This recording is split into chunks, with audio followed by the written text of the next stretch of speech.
দেশের চলমান আইন শৃঙ্খলা পরিস্থিতির অবস্থার উন্নতিকল্পে জেলা প্রশাসন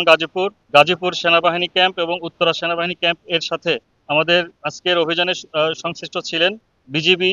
র্যাব এবং গাজীপুর মেট্রোপলিটন পুলিশের সদস্যবৃন্দ। আমাদের আজকের এই যৌথ বাহিনী অভিযানে আপনারা জানেন যে মাজার বস্তি যে এলাকা, এটি অত্যন্ত সন্ত্রাসী কর্মকাণ্ড এবং ছিনতাই রাহাজানিতে এইসব এলাকার মানুষজন জড়িত এবং সুনির্দিষ্ট তথ্যের ভিত্তিতে আমরা আজকে এই অভিযানটি পরিচালনা করি এবং আপনারা দেখতে পাচ্ছেন আমরা বেশ কিছু বিভিন্ন ধরনের মাদকদ্রব্য এবং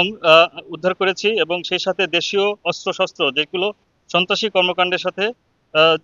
ব্যবহৃত হয় এবং সংশ্লিষ্ট চিহ্নিত বেশ কিছু সন্ত্রাসী এবং আমাদের মাদকসেবী মাদক ব্যবসায়ী এই সংশ্লিষ্ট আমরা লোকজনকে আটক করেছি। দেশ জুড়ে তোলপাড় ওয়ালটন ফ্রিজ কিনে আপনিও হয়ে যেতে পারেন মিলেনিয়ার। এবং আমাদের বেশ কিছু মাদকদ্রব্য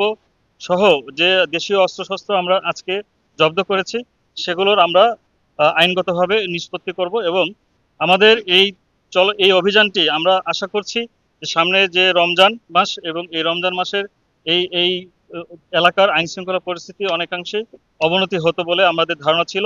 সেই কারণেই আমাদের এই আজকের অভিযান রমজান মাসে আমাদের মানুষের দৈনন্দিন যে স্বস্তি সেটি ফিরিয়ে দিবে বলে আমরা আশা করছি এবং আমাদের এই অভিযান সামনে অব্যাহত থাকবে এবং আমাদের এই আইন শৃঙ্খলা পরিস্থিতি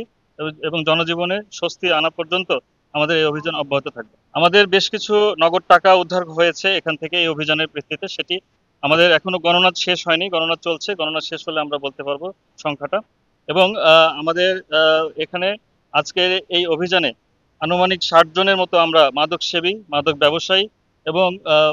যারা বিভিন্ন ধরনের সন্ত্রাসী কর্মকাণ্ডে লিপ্ত চিহ্নিত আমাদের তালিকাভুক্ত ছিল আমাদের সেই সমস্ত ব্যক্তিদের আমরা আটক করেছি। এখানে আমরা বিভিন্ন ধরনের মাদক পেয়েছি, গাঁজা থেকে শুরু করে আমাদের দেশীয় মদ এবং অন্যান্য ইয়াবা থেকে শুরু করে বিভিন্ন ধরনের মাদকদ্রব্য আমরা উদ্ধার করেছি।